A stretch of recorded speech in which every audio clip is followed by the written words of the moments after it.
Tropical storm Debby has been wreaking havoc across the southeast, making landfall as a hurricane in Florida early Monday morning and then again as a tropical storm in South Carolina. Many departments from Kentucky, including Kentucky Utilities and Emergency Disaster Services, have been in the southeast helping provide relief.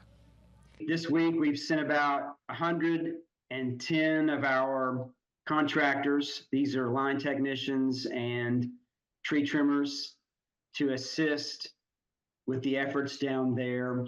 Other utilities help as well, so a lot of crews gather to help get power restored. Lowry says Kentucky Utilities has mainly been in the Carolinas. Emergency Disaster Services has focused on Florida.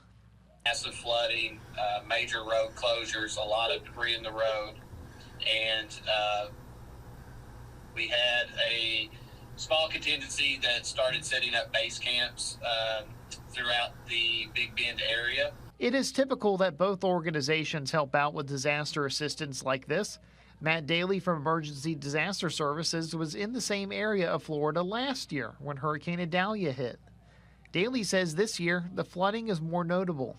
The rainfall is much more significant, so the flooding here in the same area that we were last year, literally in the seemingly same footprint as the base camps that we erected this time around as it was last year. Daly says it has been a busy past few months as his crew has assisted in the derecho that hit Houston, wildfires in New Mexico, and Hurricane Beryl. I'm Ben Beddoes, WKYT.